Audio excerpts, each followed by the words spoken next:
Petit get ready with me, ça fait longtemps qu'on s'est pas préparé ensemble. Par la même occasion, j'avais envie de revenir sur un TikTok que j'avais fait, qui avait fait beaucoup polémique dans les commentaires. Tout le monde connaît sur TikTok Ophélie avec ses sujets un petit peu controversés, et j'avais repris une trend entre guillemets, du moins sa voix qui était devenue une trend. Le TikTok disait littéralement il sait que t'es belle, c'est juste si t'aimes pas, cacaquin. En gros ça dit un peu les 4 vérités aux filles qui se volent la face entre guillemets. Commentaires c'était en mode ouais je trouve ça un peu trop dur, je pense qu'il y a une manière de dire les choses, tu peux les dire sans être méchante, c'est quoi ce nouveau type d'amitié. Évidemment chacun a sa vision de l'amitié, chacun son chacun. Personnellement je préfère 1000 fois une vérité qui pique plutôt qu'un mensonge qui fait du bien. Je suis pas trop de la team susceptible, mais bien évidemment que ça fait un petit pic quand on vous dit quelque chose qui va pas ou quand on vous fait une remarque sur votre comportement. En mode ouais je suis piquée dans mon ego. En vrai c'est complètement normal et humain. Mais je pars du principe où si tu vois que je suis en train de faire de la merde, que je suis en train de dire de la merde, que je suis en train de partir dans une mauvaise direction ou une direction qui me ressemble pas, que je suis en train de prendre des choix qui sont un peu bancals, j'estime qu'en tant que copine,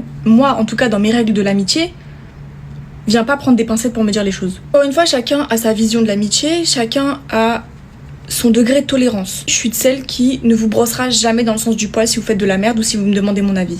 Évidemment, le choix final te revient si jamais il y a une décision importante ou quoi, mais au moins t'auras eu mon avis, mon positionnement. Si vous, dans vos amitiés, vous préférez laisser macérer les non-dits et les petits trucs qui vous ont pas plu, ne venez pas vous demander pourquoi à un moment donné votre amitié elle explose ou alors vous êtes là en train de devoir envoyer des messages en mode faut qu'on parle. Vous voyez ce genre de truc là hyper formel, je déteste. Quand tu sais qu'il y a un truc qui t'a pas plu que j'ai fait, viens m'en parler. Crève l'abcès directement, comme ça, pas de malaise. Ça évite aussi pas mal l'hypocrisie. Là par exemple, je sais pertinemment que si une de mes copines elle a besoin d'un avis sincère, elle va venir vers moi direct. Je vais pas lui mentir pour lui faire plaisir. Vraiment même moi je pars du principe où quand je te donne pas de conseils, que je te dis pas ce que je pense réellement, et que dans mon amitié tu comptes pas tant que ça. Je peux le dire aujourd'hui, ce qui est incroyable, Dieu merci, c'est que j'ai trouvé des copines qui sont comme moi. On n'est absolument pas parfait, évidemment moi aussi dans mes amitiés il y a des moments où j'ai fait de la merde, des moments où elles ont pu faire de la merde, on en a discuté et c'est passé.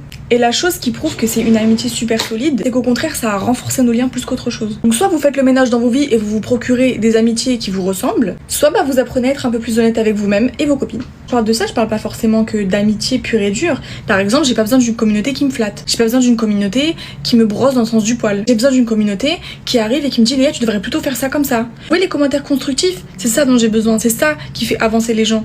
Bien évidemment, gardez dans vos mots de la bienveillance, sinon ça sert strictement à rien. Vous dites-moi si vous êtes du genre à aimer les bonnes vérités bien crues ou qu'on vous berce d'illusions. À part ça, j'ai pas fini, mais j'ai dead mon cut crise.